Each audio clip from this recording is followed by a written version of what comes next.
Hello, everyone, and welcome. My name is Millicent from the Daily Mirror, and I'm joined by the wonderful writer and comedian Dom Joly. Hello, how are you doing? Good, thank you. How are you doing today? I'm all right. Just another day in lockdown, like Groundhog Day, you know. I know all of them are exactly the same, aren't they? It's hard to Crazy. tell. I'm starting to wake up with "I've Got You, Babe" playing on the radio every morning, and then I think, how long till my excitement of the day, where I take the dog for a walk? Yeah.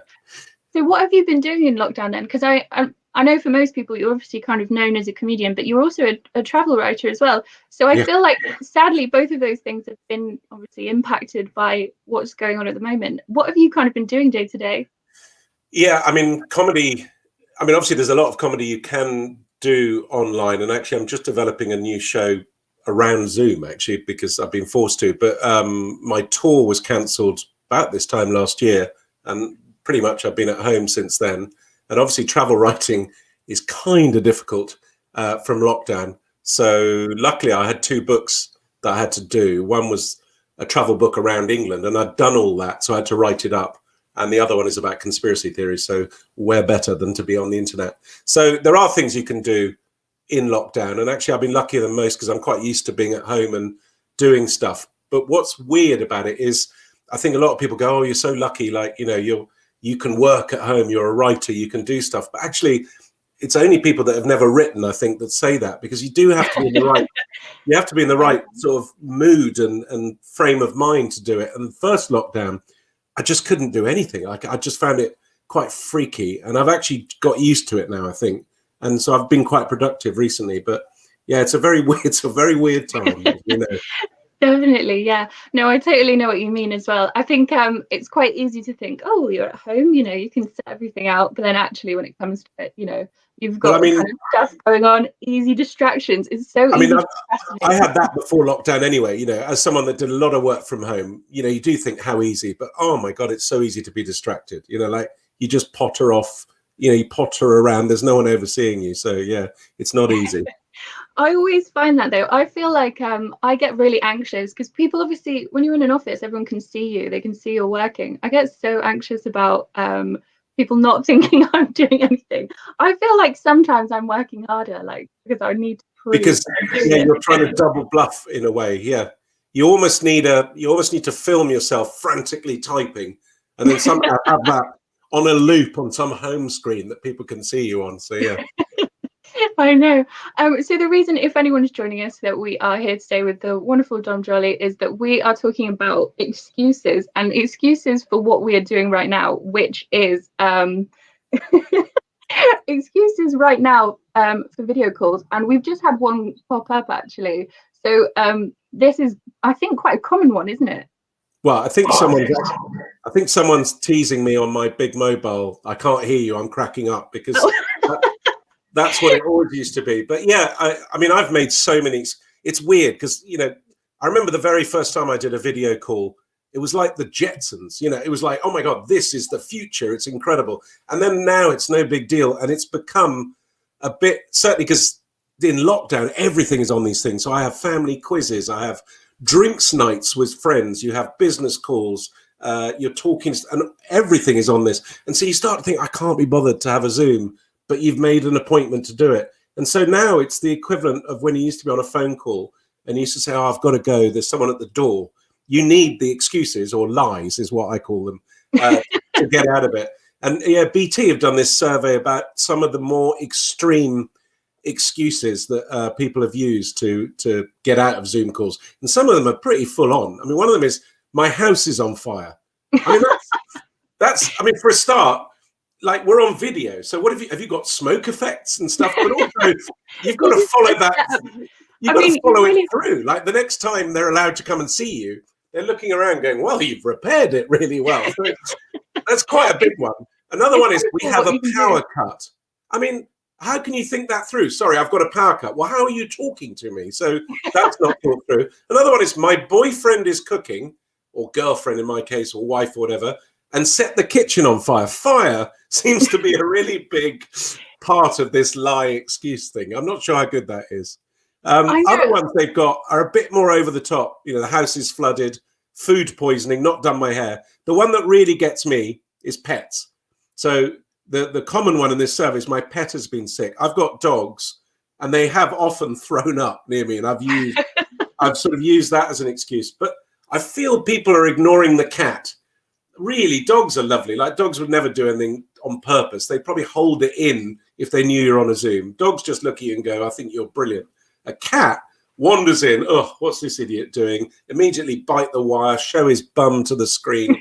Blame it on the cat. That's my view. I mean, I love cats, but they're nasty. Come on. I know, it is actually quite funny, because I feel like if you were to come up with quite a feasible excuse, if you have a pet, it would be quite easy to say, oh, my cat's here, I don't want him to knock something over, or as you say, show everyone its bumhole. But why do you have to go with the sick lie? I suppose that kind of gets you out of it. Well, I mean, for a start, what you mean? What about the throwing up thing? Oh yeah. Why would you not just say, oh, my dog's here, or my cat's here? It would be even worse though, obviously, if you didn't have any animals at all. Well, that's a particularly big one. You go, yeah, oh God, my dog's ill. You go, what dog? Oh, the dog I stole in lockdown. I mean, like, what? I've got pigs, so I use pigs, which is even weirder. I have 2 rescue pigs, and I have used, because what's good about pigs is people don't know enough about them to challenge your excuse. So I've gone, oh, pigs chewing through the wire, and they're like, oh, that sounds like a thing a pig would do. Hang on, the pig is in your house? Like, so many questions, they don't really get there. So I feel as well like there's a lot of wires that go underground. So if you have a field nearby, maybe, I think that's quite a good excuse. Speaking of them, though, we did actually talk to our readers yesterday, and we do have a few that we could perhaps rate. So readers' excuses?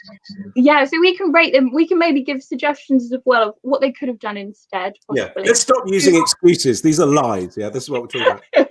Right. Yeah. So I said I was washing my hair when some family suggested doing a Zoom.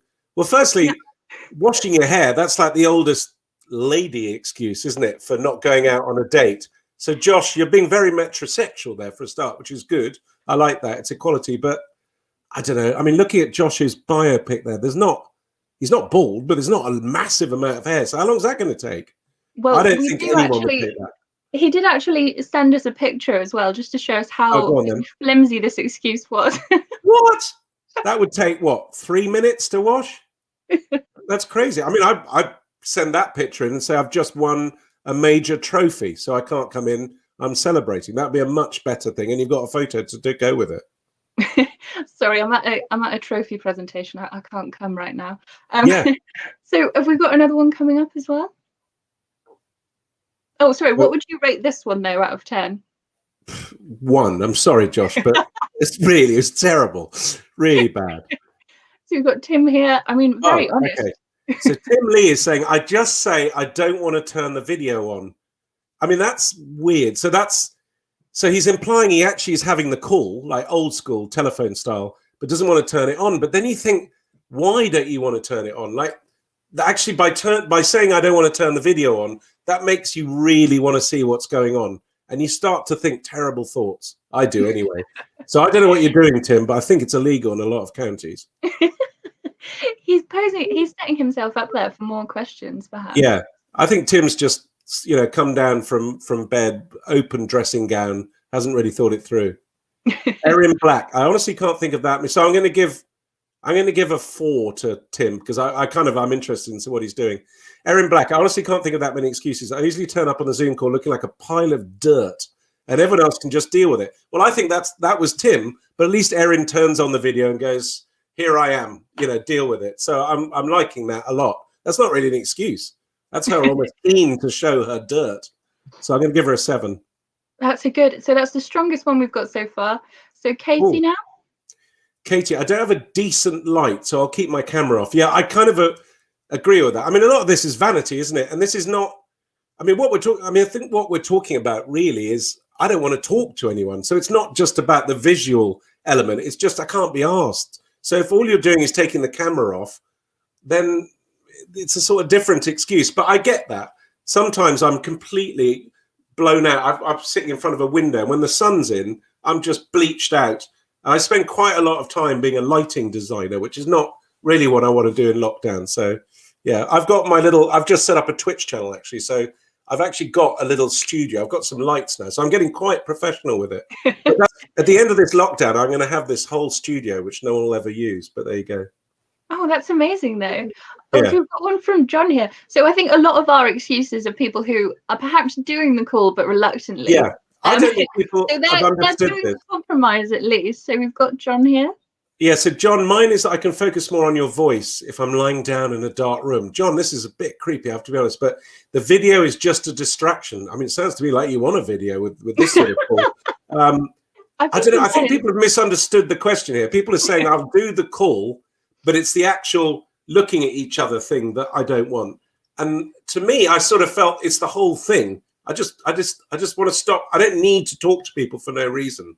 But people seem to be, I think people seem to be happier on all these by just listening. So maybe they can get on and pretend. I suppose with the video on, you can't pretend to be doing something else. That's the difference.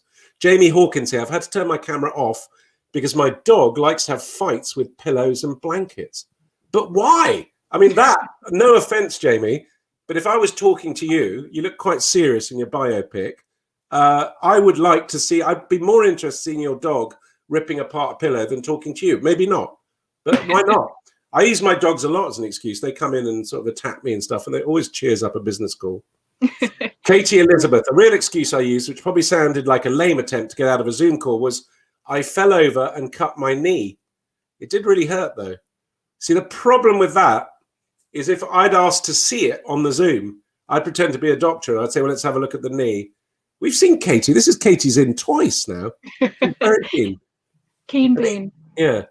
Gregor Craigie is a blue tick. Look at that. If you're looking for an excuse to turn off your camera in a Zoom call, cite this study from Purdue, Yale, and MIT. Leaving your camera off during a web call can reduce these footprints by 96%. What footprints? Yeti footprint? I think it's your carbon footprint. Yeah, so you actually save the environment. This is kind of the point of the BT survey thing, because actually one of the big excuses, and it's a valid one, is that the internet goes. Because I mean, I'm in a house in Cheltenham at the moment. I've got my boy in the basement who hasn't come out for 9 months. He's been playing PlayStation. I don't know what he's been doing. He's become a caveman. I got my wife upstairs doing Joe Wick's exercise videos. I'm talking to you, and we're on countryside internet. So that is a problem. Like, people suddenly pretend to freeze, or there's a reason why they can't do it. So this thing BT provide, the Halo 3 Plus, it's a router that doesn't drop out. So it kind of replaces it with another one.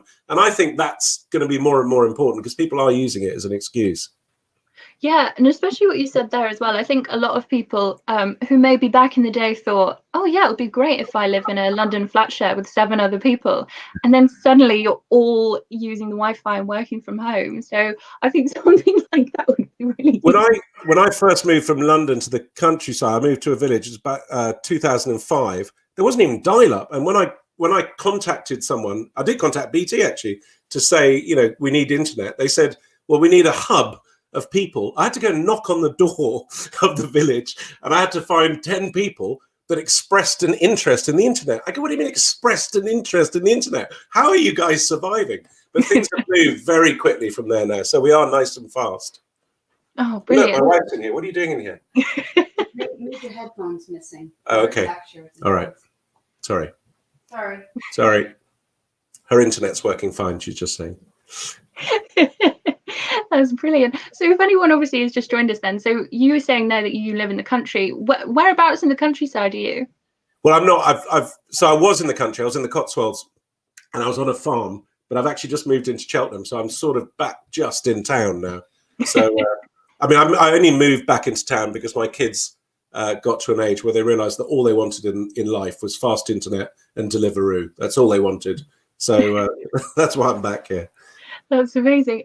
So if anyone obviously is just joining us, we've looked through a few of our audience's own excuses for at least, if not getting out completely of a video call, of getting the video off, which I think has been an issue for a lot of people. Do you know what? I think a lot of it is maintenance, isn't it? I mean, it's kind of like, oh God, I look a mess. And we all feel terrible in lockdown. We've all been overeating, over drinking.